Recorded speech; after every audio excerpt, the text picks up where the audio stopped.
विश्व हिंदी दिवस की हार्दिक शुभकामनाएं। संचार और तकनीक क्रांति के पहले हिंदी की वैश्विक उपस्थिति के लिए सिर्फ और सिर्फ हिंदी सिनेमा को ही जिम्मेदार माना जाता था।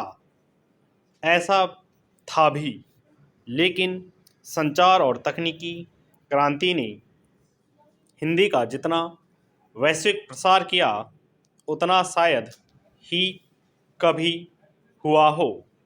आज स्थिति यह है कि विश्व हिंदी दिवस करीब 180 देशों में मनाया जाता है।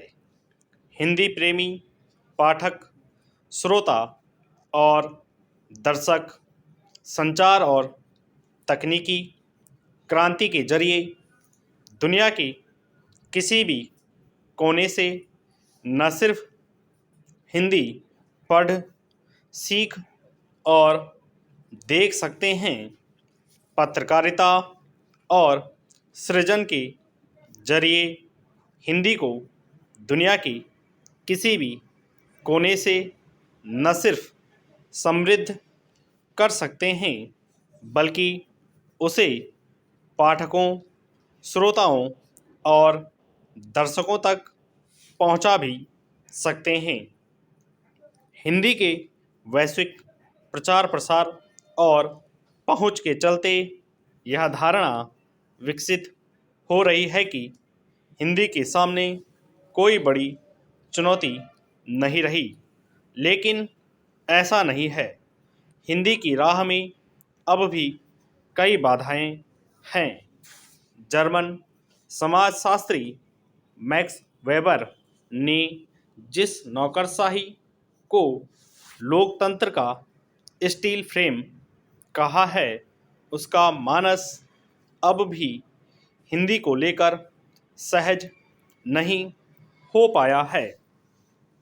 प्रधानमंत्री नरेंद्र मोदी और गृह मंत्री अमित शाह के हिंदी प्रेम के बावजूद अब भी नौकरशाही का मानस विदेशी भाषा में ही सोचने और उसी भाषा में नीतियां बनाने पर केंद्रित है।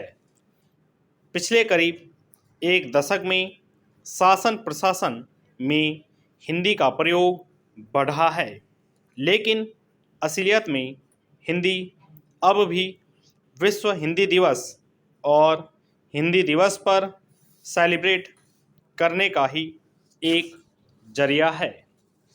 नेक्स्ट पैरा, हिंदी के विस्तार में बाजार ने भी बड़ी भूमिका निभाई है।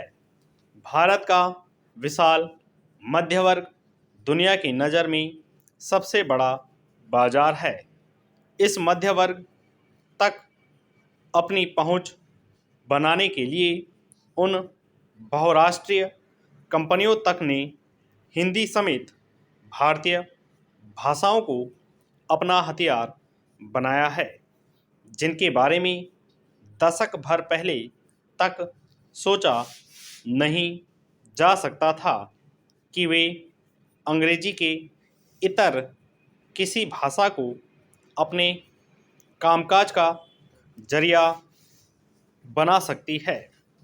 लेकिन जिस सहजता से उनका सामान महानगरों के घर घर तक पहुंच रहा है, उसी सहजता के साथ उन्होंने उन सुदूर इलाकों तक अपना उत्पाद पहुंचा दिया है, जहां अब भी भारतीय प्रशासन तंत्र पहुंचने से कतराता है। लेकिन हमें नहीं भूलना चाहिए कि बाजार या संचार किसी भाषा का प्रसार तो बढ़ा सकते हैं, लेकिन भाषा को प्रतिष्ठा नहीं दिला सकते। भाषा को प्रतिष्ठा उसके अपने देशज विमर्श और उसे बोलने वालों की स्वाभिमान से मिलती है। दुर्भाग्यवश हिंदी को लेकर अब भी ऐसी स्थिति नहीं बन पाई है। हालांकि भाषाओं को लेकर कहावत है, भाषा बहता नीर, यानी बहाव के साथ ही जिस तरह पानी में जीवंतता रहती है, भाषाएं भी अपने प्रभाव की वजह से जिंदा रहती है। इन अर्थों में देखें तो हिंदी भी संचार क्रांति के साथ लचीली बनी हुई है, लेकिन हिंदी का मानकीकरण न होने की वजह से हिंदी के व्याकरण के साथ भी खिलवाड़ हो रहा है।